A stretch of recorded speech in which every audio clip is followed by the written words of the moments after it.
흑마가 조금씩 진도가 조금 달라가지고 선생님이 지금 이렇게 좀 잘라내려고 좀 그랬던 거거든요. 그걸 조금 이해하면 좋을 것 같고요. 네, 이제 조금 더 설명을 할게요. 네, 이제 남북국 시대 관련해서 좀 내용할 텐데 통일까지만 하고 잠깐 통일까지만 좀 할까 생각을 하고 있습니다. 아까 선생님이 신라가 왕따라 그랬죠. 고구려, 백제, 신라, 중국. 근데 고구려와 백제는 베프야. 근데 중국이 괜히 고구려가 점차 좀 얘네가 좀 세잖아. 그러니까 중국이 야 얘네 뭐지? 그러면서 괜히 야 무릎 꿇어 그래. 근데 고구려가 무릎을 안 꿇잖아. 두 번이나 쳐들어가. 수나라와 당나라 때. 수나라 때 한번 쳐들어와. 그거 그때 격퇴했지. 누가? 을지문덕이. 어디서? 살수에서. 살수 대처. 을지문덕.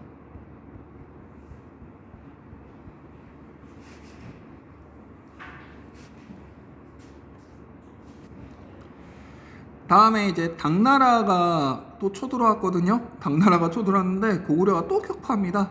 그게 안시성 전투였죠.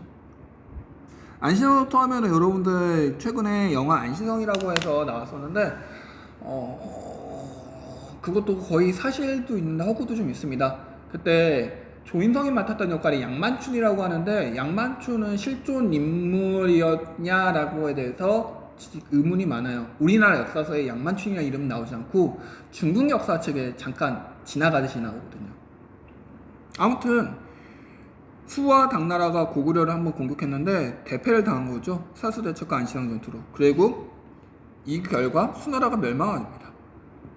당나라는 거의 왕이 당나라 황제가 눈이 한번 실명되고 눈 한쪽이 실명되고 다시는 고구려를 침략하지 말라는 명언이라 그래야 되나? 그걸 남기고 죽어요. 근데 그의 아들이 그 말을 거부하죠. 왜? 신라가 구원 요청을 해갖고요. 신라의 당시 김춘추라고 하는 사람이 얘기합니다. 우리 신라와 당나라가 동맹을 맺어서 고구려와 백제를 칩시다. 왜? 백제의 당시 의자왕이라는 사람이 있는데 백제 의자왕. 영어로 하면 뭐예요? 체학행이죠. 체학행. 이 체학행이 신라를 계속해서 공격했거든. 니네 의자왕 하면 떠오르는 게 삼천궁녀잖아. 삼천궁녀가 솔직히 굉장히 허구가 많아. 실질적으로 조선시대에 궁녀가 100몇 명이 되거든. 142명? 많은 경우에 142명이야. 조선에서 가장 많은 궁녀를 차지했던 게 그 연산군이거든. 연산군이 1000명 정도의 궁녀를 가지긴 했어. 와, 되게 많네. 근데 야, 그게 좋은 건 아니야 솔직히. 야, 부인이 1000명이면 좋은 건 아니거든 솔직히. 근데 원래 100명 정도 되는 부인을 가졌던 조선의 왕의 영토의 3분의 1 정도 되는 백제에서 3000명의 궁녀를 가졌다? 그건 뻥이거든. 근데 왜 우리나라가 그 백제하면 삼천궁녀라는 얘기, 의자 삼천궁녀라는 얘기가 됐냐?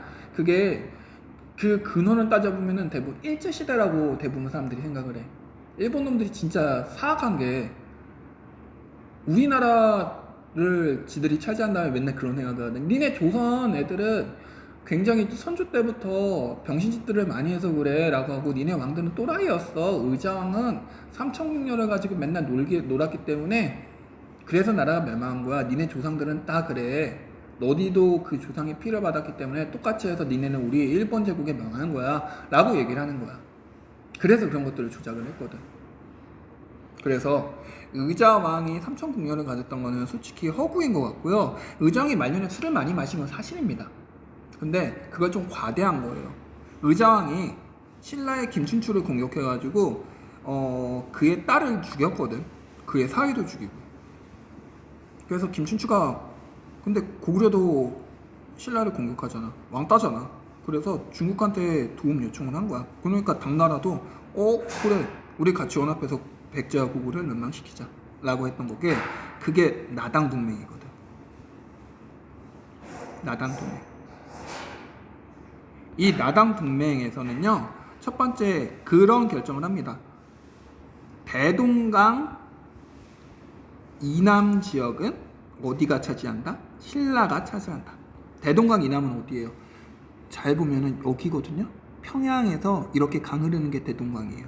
그럼 여기 이 영토는 위는 당나라가 차지하고 여기는 신라가 차지한다. 그 뜻이잖아. 이거를 김춘추랑 당시 당나라의 황제였던 고종이랑 합의를 한 거야. 그게 나당 동맹이거든. 그래서 이 나당 동맹을 바탕으로 해서 백제를 멸망시키러 갑니다. 백제가 멸망했어요. 나당 공격으로 백제가 멸망합니다. 이때 당시 끝까지 맞서 싸웠던 백제의 장군이 계백이라는 장군이죠. 어디에서? 황산벌에서. 네, 멸망시켰습니다. 볼까요?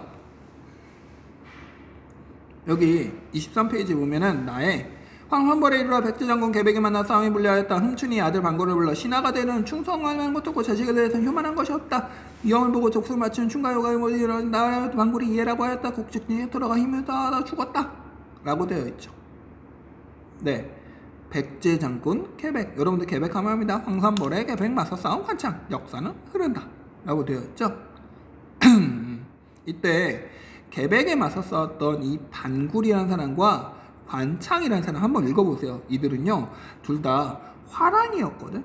너희들 아마 화랑이라는 얘기 많이 들어봤을 거야. 화랑은 앞서 백제의 신라의 최전성기를 구가했던 왕이 누구라 그랬어요? 진흥왕이라고 했죠. 진흥왕이 만들었어. 화랑. 이 진흥왕이 만들었던 화랑이라는 걸 바탕으로 해서 얘네들 힘이 굉장히 세진 거거든. 이 화상을 바탕으로 해서 백제는 멸망합니다. 백제가 멸망한 다음에 이제 고구려가 멸망하죠. 고구려가 굉장히 힘없게 멸망했어요. 힘없게 멸망하고 이렇게 멸망했으면 지들이 약속을 지켜야 되는 중국이 당나라가 배신을 때려 신라까지도 차지하려고 그래. 그럼 이제 당나라 신라는 어떻게 해야 돼? 나당은 전쟁을 벌여야지. 나당 전쟁. 전쟁이야 전쟁. 나당 전쟁을 통해서 이때 이건 좀 알아두세요. 이거 수능에 가끔 나오거든요. 매소성 기벌포 라는 데서 당시 신라가 당군을 격퇴함으로써 비로소 삼국통일이 완성됐다 보는 사람들이 많아요. 그래서 삼국통일이 이루어졌습니다. 네, 좀 지울게요. 아, 목 아프다.